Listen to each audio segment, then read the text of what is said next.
नमस्कार दोस्तों, मैं एस.एन. शर्मा और आप देख रहे हैं मेरी channel SN. Sharma motivational speaker. SN. Sharma business ideas, latest business ideas. इनमें से कोई भी एक चैनल आप खोल करके देख लीजिए। मैं गारंटी देता हूं आपको, 1 साल तक यदि आपने इन चैनल में से किसी के भी एक वीडियो को, 2 वीडियो को रोज देख लिया, खांड खा करके आपको बिजनेस करना पड़ेगा, खीर खा करके बिजनेस करना पड़ेगा। झक मारने का मैं नाम नहीं लेता, आप ले सकते हैं। दोस्तों, साहस जैसे काम, या यूं कह सकता हूं साहस वाले काम, जैसे नया बिजनेस, नया घर बनाना, जवानी में ही संभव हो सकता है। ध्यान से सुनिए। तो दादाजी, बुढ़ापे में क्या होता है? जो मैं कर रहा हूं, एडवाइस देना। बुढ़ापे में आपके पास तजुर्बे होते हैं और उन तजुर्बों की एडवाइस आपको अपने बच्चों को, जो आने वाली पीढ़ियां हैं आपकी, उनको दे सकते हो। जो ठोकरें आपने खाई हैं वो आपके आने वाली पीढ़ी को नहीं खाना पड़े। दोस्तों, यदि गलतियां कर करके सीखना चाहोगे, उम्र छोटी पड़ जाएगी। ध्यान से सुनिए मेरी बात। इसलिए हमारे जैसे तजुर्बेदार लोगों का अनुभव काम में लीजिए। 50 से 60 की उम्र के बाद तो उनके बारे में विचार और पछतावा ही कर सकते हो। काश मैं भी कभी ठेकेदार बन जाता, काश मैं भी कभी बिजनेस बन जाता, काश धीरू भाई अंबानी जैसा मैं भी बन जाता, काश मुकेश अंबानी जैसा मैं भी बन जाता, काश गौतम अडानी जैसा मैं भी बन जाता। यूट्यूब पे आप देखते होंगे, सर्च करते होंगे, सब्सक्राइब करते होंगे।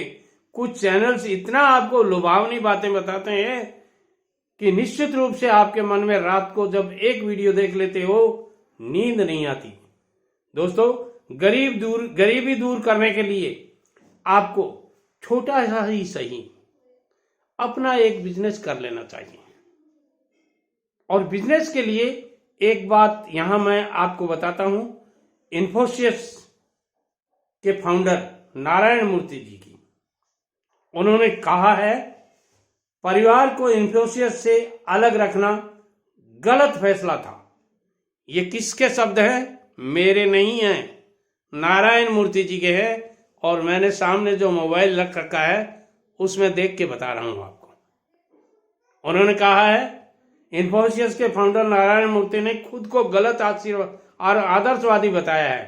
उन्होंने कहा है कि परिवार को कंपनी से अलग रखना एक गलत फैसला था। उन्हें आज भी इस बात का मलाल है।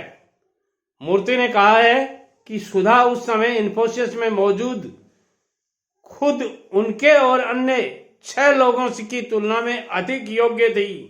देखिए यहां महिलाओं की ताकत को मिस्टर नारायण मूर्ति ने कितने शानदार शब्दों में बताया है।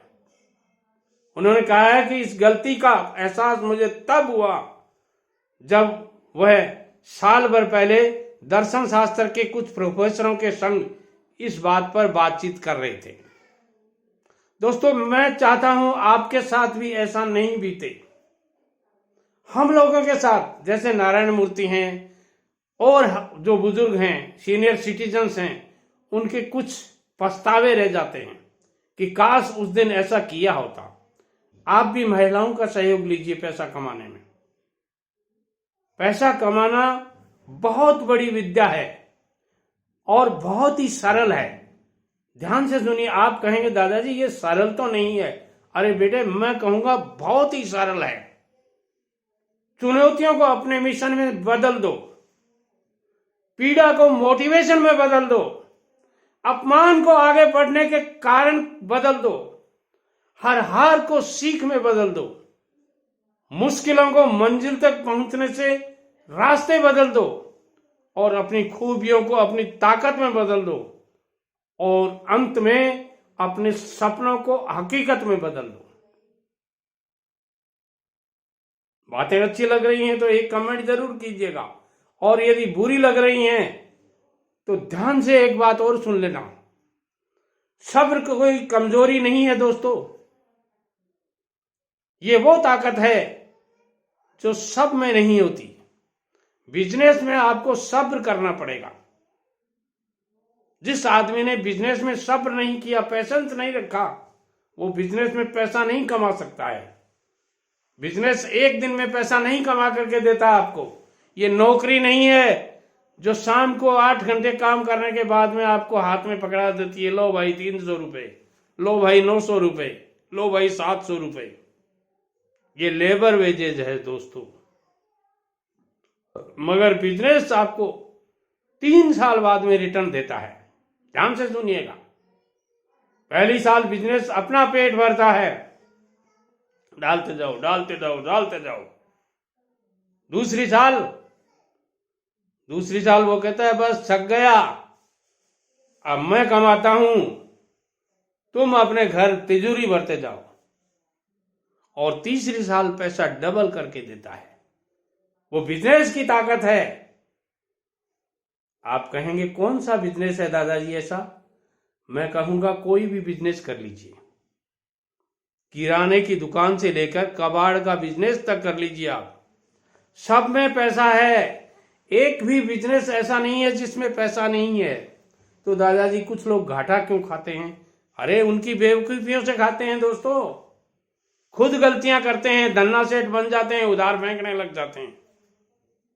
खुद गलतियां करते हैं, मुनीम जी को भेज दिया, पैसा दे दिया, जाओ परचेजिंग करके ले आओ, खुद सेठ बन के गद्दी पर बैठे हैं। मुनीम जी को जितना तजुर्बा होगा उतना ही कमा करके लाएगा। जो अच्छा परचेजर नहीं हो सकता वो अच्छा सेलर नहीं हो सकता। इसलिए दूसरों के भरोसे पर रखिए, मगर उसको पहले नॉलेज दिलाइए, खुद साथ में जाइए, सिखाइए उनको, अपने बेटों को पोतों को कुछ चेंजेस कीजिए, नया कीजिए।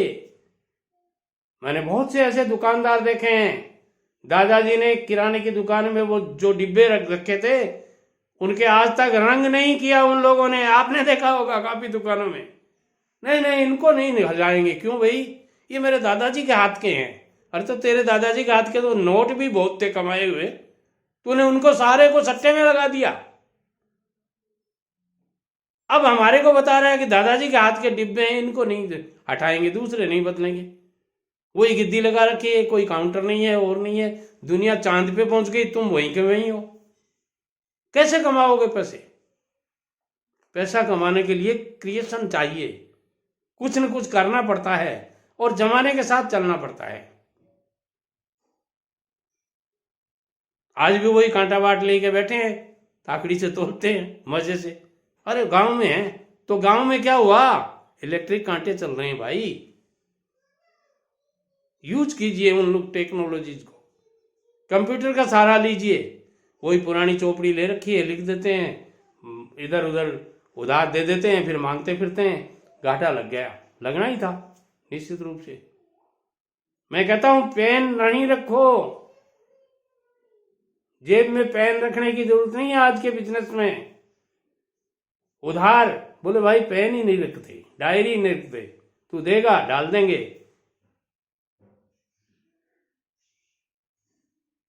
ये हालत है और वो लोग पैसा कमाते हैं।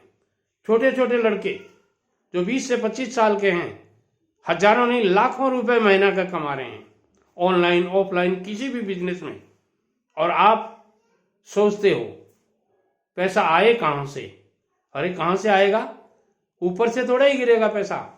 घर में झाड़ नहीं उगते पैसे के, कमाने से आते हैं।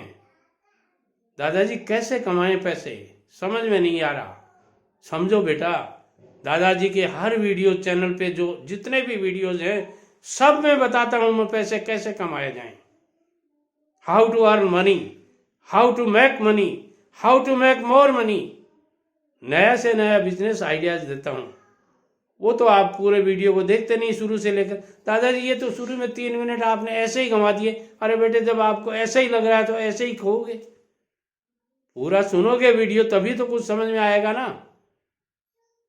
मैं कोई रटा रटाया थोड़ा ही बोलता हूं जो सारा सब कुछ सामने मेल लिया, एक एक को पढ़ के आपको सुना दिया। नहीं, मैं तो मेरे अनुभव से बताता हूं। हाँ, कोई विशेष बात आ गई सोशल मीडिया पे कहीं तो उसको सामने रख लेता हूं और वो भी बताता हूं आपको। इसलिए यदि आपको अपने बिजनेस में बहुत कुछ करना है, बिजनेस को ज़्यादा आगे बढ़ाना है, बिजनेस को ग्रो करना है, तो channel SN. Sharma motivational speaker, SN. Sharma business ideas, ये नई चैनल है मेरी, और लेटेस्ट बिजनेस आइडिया, इन तीनों चैनलों में से किसी भी एक चैनल का एक वीडियो देख लेंगे, निश्चित रूप से आप मोटिवेट होंगे और अपने बिजनेस में सहायक होगा, चाहे आप कोई भी बिजनेस करते हो। मेरे वीडियो की एक खासियत और है, आप दादा हैं तो अपने पोते को ये वीडियो भेज सकते हो, शहर भेज सकते हो, गारंटी देता हूं। पोता आपको कहेगा दादाजी वीडियो तो जोरदार भेजा आपने, देखिए आपकी उम्र से बड़े लग रहे हैं, आपके बराबर के लग रहे हैं, मगर फिर भी इतना मोटिवेशन कहां से देते हैं वो, ये कहेगा आपका पोता। और आप यदि पोते हैं तो अपने दादाजी को भेजिए कि दादाजी देखिए 70-71 साल के आदमी इतना मोटिवेट करते हैं, आप भी ऐसा कुछ कीजिए। बहुत काम है दुनिया में, गली गली में पैसा पड़ा है। और एक बात धीरे से कहता हूं, ध्यान से सुन लीजिए, हर उम्र का आदमी पैसा कमा सकता है। बड़ी उम्र के आदमियों के पास में तजुर्बा होता है, उस तजुर्बे के बलबूते पर वो बहुत पैसा कमा सकते हैं, और कमाया हुआ पैसा आप अपने बच्चों के परिवार के सुख दुख में काम आने के लिए छोड़ सकते हैं। यदि उसकी ज़रूरत नहीं है तो डोनेट कर सकते हैं। देश में हजारों नहीं करोड़ों लोग पैसे के लिए तरस रहे हैं, काम आएगा उनको, डोनेट कीजिए। वॉरेन बफेट साहब को देखिए, रतन टाटा जी को देखिए, अमिताभ बच्चन जी को देखिए, वो विप्रो के फाउंडर कौन हैं, अजीम प्रेम जी भाई, उनको देखिए, सब डोनेट करते हैं। आप भी कीजिए, कौन मना करता है। वीडियो पसंद आता है लाइक शेयर और कमेंट करें और चैनल को सब्सक्राइब करें। मिलते हैं अगले कमेंट पर, अगले वीडियो पर, तब तक के लिए नमस्कार।